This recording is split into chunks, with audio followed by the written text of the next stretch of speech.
Today we're going to show you how to take the engine out of a Volkswagen. You're probably looking at this thinking, this is a MK7 Golf R and I'm not taking the engine out of a MK7 Golf R. But most Volkswagen models mount their engines the same way. That's true on this Mark V R32, or this Mark 8 GTI, a Mark 6 Jetta or a Mark 6 GTI, or even this Tiguan. Now obviously all of these cars are not the same car, but the engines mount the same way and the way they come apart is very similar. And the reason we're dropping the engine on this car is because it sounds like this.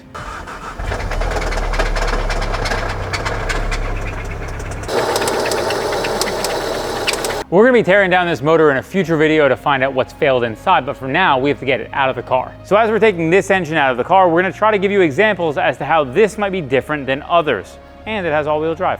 Now, a big part of taking a car apart like this, to take an engine out, is taking everything off.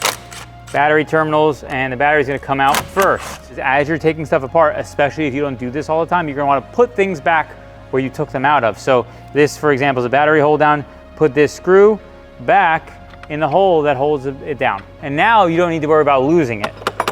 So as you go through this process, continue that as many times as you possibly can so you don't lose all your hardware. Now we're taking the intake off. This is an aftermarket one, you'll have a factory one. If you want details on this stuff, I would look up a specific DIY on that specific part if you're having a hard time. You know, you get the picture. And we're gonna have clips like this one. You just kind of pry up and pop it off. This feller's out. Sound deadening. That's what it's there for. So if you get rid of that, you can throw it away probably, but like, so if when your car squeaks and rattles after you're done and putting an engine in it, it's because you didn't put back where you're supposed to. The ECM is in different places on different cars. Mark 7s, it's in the engine bay. Older models are all on the cowl right here. The reason why we're worried about that is because we're disconnecting the ECM from the engine, and then we're gonna lay all the wiring on top of the engine when we drop it out. That way you don't have to unplug every sensor. Now in this car, these are security torques that we have to cut this off because this bracket has to come off. This is a very big overkill. And then we stick our screwdriver in and then take it off. There we go. They say you would want to do this to prevent people from tampering with stuff, but like, let's be honest, you can flash an ECM without taking it out, so I don't really understand. Big steel cage, what's it for? It's just like war. What is it good for? This is the connector for our ECM. Boop, unplug it, pull it up, then we just wiggle it out. We can take our starter plug right here and unplug it, put the pick underneath, pop it up, and then you can wiggle it off. Plug right here on the trans. That's a reverse plug. So when your reverse stops working on your car after you did your transmissions because you forgot to plug this in. To be clear, the ECM is here. This plug is for the part that goes into the body to the ECM. This is the part that goes to the engine. So we're pulling this, we're laying it over the engine. I'm gonna pull off this ECM bracket, mostly just because we need to get to this fuse box, and I don't think I'm gonna be able to show you with this in the way. You're gonna put these nuts that we just took off back on their home. Now we've exposed the wires here. These are wires that go into your engine bay, to things like your alternator or your starter.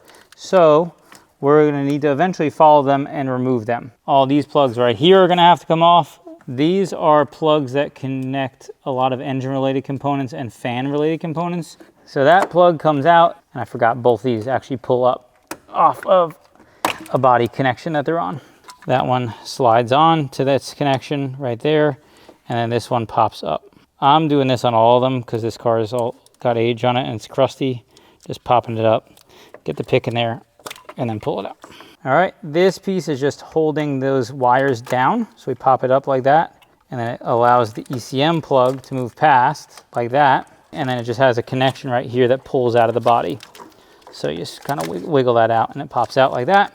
And now you can see this is freely moving. So we can just throw it up there. This one just pops in to the body of the car like that. As you can see, this goes to the fuse box right here, and you can wiggle it to figure out where is right here, this 10mm. And now you got to feed it down. Now something to do with these wires, you can take pictures of where they go before you take them off. That way you know the orientation of all of them, because you may have to take them off more than one. If you're taking off more than one of those, take a picture so you know where they go. Okay, see this? This is a machine that costs thousands of dollars. you don't have one. So before you do this job, you're either going to need to discharge your AC by taking it to a shop to have them pull it out, or you're going to have to break the law by blowing it out into the atmosphere. I don't recommend that one. So I don't know what to say about that. Don't do that. It's bad. The police will come and arrest you. They'll take your children away. Maybe you like that. Maybe you hate your children. I don't know. I'm not here to judge. Now we're going to take off this ground cable that goes from the engine to the body ground. I should have penetrated this because it's got a little bit of corrosion on it, but I'm dumb.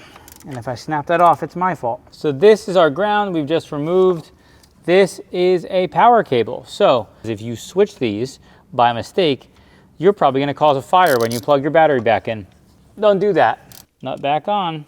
Never forget. I'm pulling this ECM out of the way just for the sake of you being able to see visually.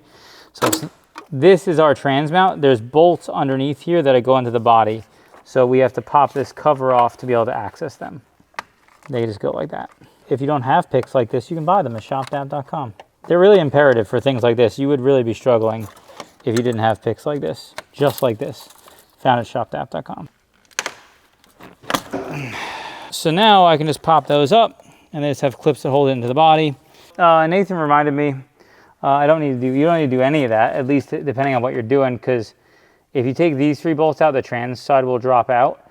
This is only if you're taking the whole trans mount out, which we likely will be, because we'll be swapping them out with other mounts because this car has a bajillion D miles on it. But you probably won't. You'll probably just leave them in there. At the back of our engine bay, we have these 2 oxygen sensors. And then you're going to pop them off here, the body. One of them is going to be on the downpipe, and one of them is right here on the turbo. You got to take things off all the way so that they can completely disconnect from the car. I'm going to take off our shifter cables. This is a little clippy guy. Just pops up and then you slide it backwards, and then you can just slide that up. That's no big deal. That's the front to back one. This is the side to side one. I'm actually just going to take off at the collar back here and then lock it. And then now these cables are loose from the car. This transmission seat moves freely. We can pop these clips up just like that on the other cable. So we pull that out of the way. There we go. Through there, we just want them loose so that when the engine goes down, we can deal with that later. Now we're underneath the car, we are going to start breaking suspension bolts loose. I've sprayed many of these with penetrating oil to ensure they don't snap off. Ow, ow.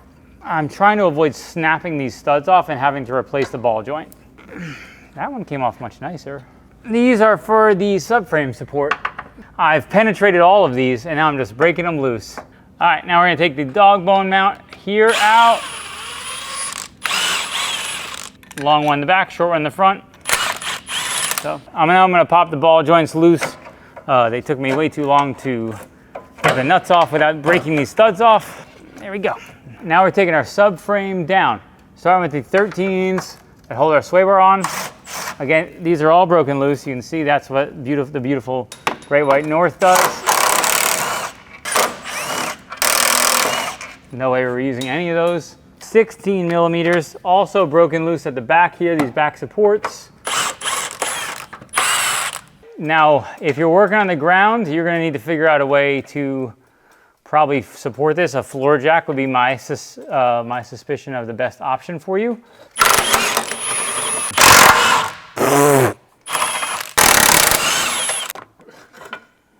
Can't find the hole. Right now, there's a wire here that goes to the steering rack. The oil level sensor is clipped into the subframe, so you gotta pull that out. Otherwise, you're gonna rip these wires straight out. Subframe has dowels that are popped in, so it's kind of hanging on. Even though it doesn't need to hang on, it's wanting to hang on. Oh, I forgot that there is a 213 millimeters holding the downpipe onto the subframe.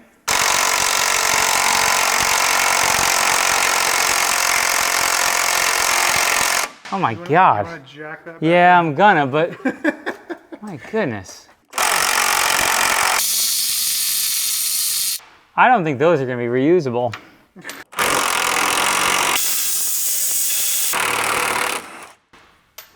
To be clear, you shouldn't do that. because it might snap off. I'm not keeping this subframe because this thing is a rusted piece of shit. But if you did that on a bolt like that and it snapped off, then you'd have to worry about how to get it back out of the hole that you just snapped it off in. So do as I say, not as I do. I did it. Look at this subframe. It's absolutely awful. Look at the sway bar. Oh. I mean, this is just, it's molting to make a new life. This is just how the hardware looks when you go in the Great White North. I forgot something that you should have already done, which is this axle bolt. 24 millimeter 12 point on this car. I'm using an impact. If you're using a breaker bar, you're gonna want the subframe still connected when you do this.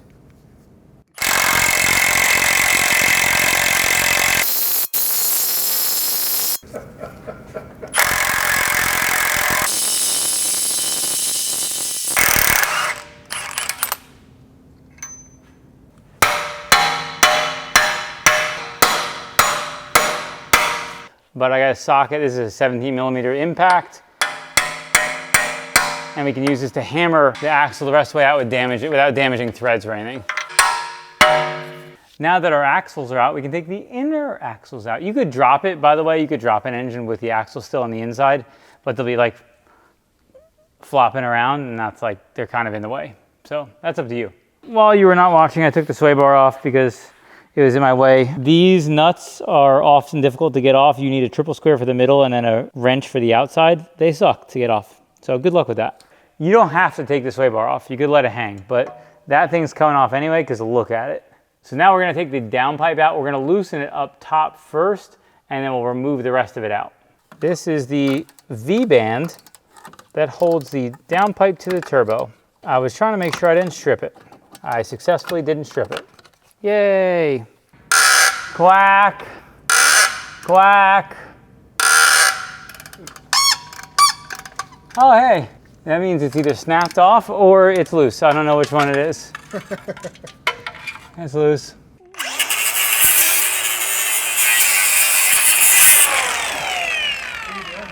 Well, right now, I'm taking the exhaust clamp off. These bolts are completely rusted over. So I'm cutting off the studs all the way because there's nothing to loosen. You have to get pretty high to be able to get this downpipe out. Well, at the subframe out, it's a little different, but I made a DIY on this like 100 years ago. It's not a great video, but it's a video that shows you things. This is a drive shaft right here. Once we have all of our bolts out, we can then just pop it out, like just pop it out. See, look at this. We're not taking the prop shaft all the way out. The plan is to move it out of the way so you can get the engine out. Now we're pulling our boost pipes off.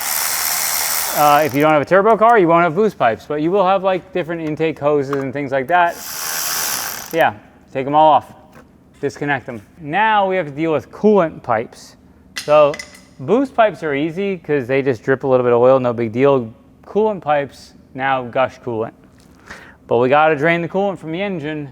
So we got a coolant temp sensor up here on the lower radiator hose. On Mark 7s, it's kind of in an inconvenient place. The lower radiator hose is not that low, but it's the lowest point we can get to. So there's our clip, also rusted.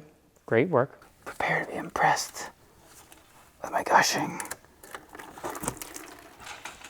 So I forgot to take the coolant cap off, so it didn't let any air in. It's coming out now. I know, because I let the air in. Well, now we're gonna let it drain for a minute, and then I'm gonna pop that lower hose off and try to drain it out of there, because this is gonna leak all over the place. I'm not excited about it. A trick when it comes to hoses is if you have a pick that's not sharp, you have like kind of a blunt ended pick, just kind of stick it in and you work it around. You do actually stick it in and then work it around with no innuendo at all. This is not normal coolant, by the way. I don't know what this is. It's very red. It's a very strange color and it's a very strange odor. You might... It's so upsetting when things like that happen. It's so upsetting. So this hose that we just pulled off stays with the engine and that stays with the car. Great, we've done it. Trying to take off the least amount of items possible and make this as easy on me as I can. I'm taking off all kinds of hoses, coolant hoses. This one's a fuel hose. It's about to spray, so I'm trying to make sure I'm trying to protect Nathan and the audience at home. Didn't spray like I promised it would. It's dripping everywhere. Okay. These coolant bottles, they go bad. They go bad pretty frequently. Yeah, this is a speed run. We're speed running the engine out now. We're speed touring this whole engine out. This is a coolant bottle. Most cars have that. We should definitely replace this. Look at how yucky it is. It's got like a doo-doo line underneath here. You can see it. You see the doo-doo line? To be clear, you won't have these. You're probably not going to buy them either, but you should, because they're amazing. We don't sell these, but they're awesome. They're the best thing ever. Hose clamp pliers. Grab it and twist it like this. And you can work it back and forth like that, and then it breaks loose just like that. You see how much easier that is than pretty much any other alternative? It's no joke. It's amazing. Unless you work on cars a lot, not really going to matter. This is a quick connect fitting. I hear coolant dripping everywhere, by the way. Quick connects, they quickly connect, they don't quickly disconnect. So you have to kind of rock them like this to get them to loosen up. This is kind of one of those don't do this at home kids thing, because it could be there we go. See, it worked great, but you know, you could really break some doing that. So be careful if you're going to do it. Here is our clutch line. You were here earlier, but I didn't pop it because I didn't want to leak brake fluid everywhere for the next hour. Now we're leaking everywhere, so might as well just leak everywhere. Are there any lines here that are connected that need to be disconnected? These, obviously you can see, I can kind of tuck them. So anything you can kind of tuck away, it's good to do that to at least visually help you see what is and is not in your way. You can look around the engine, make sure if there's anything that needs to come out, that it does come out.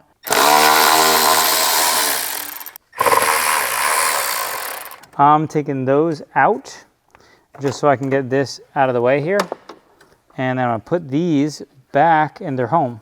Okay, AC lines. Ow. I shouldn't have been using such a small ratchet, but I kind of set myself up for that one. Just remember, your AC compressor has two lines. These are both accessible from the top here. Usually they're either on the top or on the back of the compressor. You might get them from underneath. You might get them from the top. You got to figure out. It's kind of choose your own adventure situation. One of the last things we got to do is take these heater core lines off. At the firewalls, they're quick connects. As mentioned previously, quick connects don't quickly disconnect. In this case, I'm pulling on the hose out from the bottom, but when your floor is a slip and slide, you end up just slipping and hitting your stomach on the core support. If this comes off, it's gonna probably dump right on top of me. Yep. Like I said. Look at that, right on the electrical connector. This is so upsetting. Okay, so we're about to drop our engine out of the car. We are on a lift. We're gonna drop this down on pallets. We have our engine brace we're gonna use to lower it down. You're not gonna have that. So most likely you're gonna have to come out the front of the car. So you'll have to take the front end off the car, the core support, the radiator, and the fans to get everything out of the way. This will allow you to take the engine out of the front of the car. Really, that's gonna be your only option in this circumstance, unless you have the ability to go up or down with the car. This particular instance, we're dropping out the bottom. One thing I forgot, brake booster hose, brake booster pipe.